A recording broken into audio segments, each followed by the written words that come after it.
গোপালগঞ্জের কাশিয়ানী উপজেলায় এক স্কুল ছাত্রী ও এক যুবককে বিদ্যালয় প্রাঙ্গণে গাছের সঙ্গে বেঁধে প্রকাশ্যে শারীরিক ও মানসিক নির্যাতনের অভিযোগ উঠেছে। নির্যাতনের ভিডিও সামাজিক যোগাযোগ মাধ্যমে ছড়িয়ে পড়ার পর লোকলজ্জা ও মানসিক আঘাতে অষ্টম শ্রেণীর ওই ছাত্রী বিষ পান করে আত্মহত্যার চেষ্টা করেছে বলে অভিযোগ পাওয়া গেছে। ঘটনাটি ঘটে গত ২৮ জুলাই দুপুরে উপজেলার হাতিয়াড়া ইউনিয়নের রাহুথর উদয়ন বিদ্যাপীঠ উচ্চ মাধ্যমিক বিদ্যালয়ে। ভুক্তভোগী রিঙ্কি বাড়ই গোপালগঞ্জ সদর উপজেলার বাড়ইভিটা গ্রামের অমৃত বাড়ইর মেয়ে এবং বিদ্যালয়ের অষ্টম শ্রেণীর শিক্ষার্থী। অপর ভুক্তভোগী সূর্য বাড়ই রাহুথর গ্রামের শিবনাথ বাড়ইর ছেলে। স্থানীয় সূত্রে জানা যায়, স্কুল চলাকালে রিঙ্কিকে রাহুথর বড় ব্রিজ এলাকা থেকে এবং সূর্যকে বাড়ি থেকে ডেকে বিদ্যালয়ে আনা হয়। পরে বিদ্যালয় প্রাঙ্গণে একটি দেবদারু গাছের সঙ্গে গামছা দিয়ে বেঁধে শিক্ষক, শিক্ষার্থী ও স্থানীয়দের উপস্থিতিতে তাদের শারীরিক ও মানসিকভাবে নির্যাতন করা হয়। উপস্থিত কয়েকজন পুরো ঘটনার ভিডিও ধারণ করে সামাজিক মাধ্যমে ছড়িয়ে দেন। এ ঘটনায় হাতিয়াড়া ইউনিয়ন বিএনপির সাবেক সাধারণ সম্পাদক নয়ন গোলদার, স্থানীয় যুবক জয় শিকদার, মিশন রায় সহ আরও কয়েকজনের বিরুদ্ধে জড়িত থাকার অভিযোগ উঠেছে। তবে এই অভিযোগের বিষয়ে তাদের কোনো বক্তব্য পাওয়া যায়নি। ভিডিও ভাইরাল হওয়ার পর অপমান ও মানসিক চাপে রিঙ্কি বিষপান করে আত্মহত্যার চেষ্টা করে বলে স্থানীয়দের দাবি। প্রথমে তাকে রাহুথর উপস্বাস্থ্য কেন্দ্রে নেওয়া হয়, পরে অবস্থার অবনতি হলে গোপালগঞ্জ ২৫০ শয্যা বিশিষ্ট জেনারেল হাসপাতালে ভর্তি করা হয়। তো তখন স্কুল চলতেছিল না,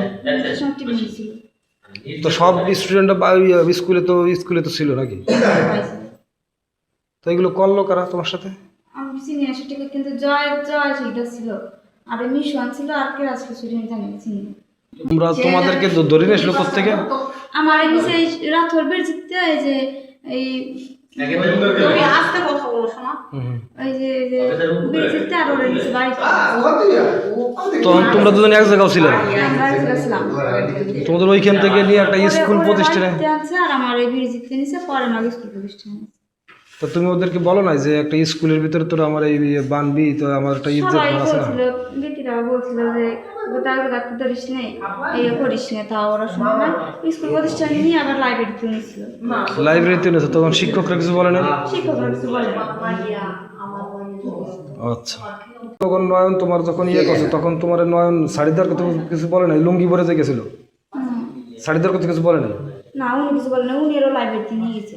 উনি লাইব্রেরিতে নিয়ে গেছে? উনি লাইব্রেরিতে নিয়ে গেছে। তোকে একটু শাসন করে দিল না যে তোরা এগুলো কি করতেছিস?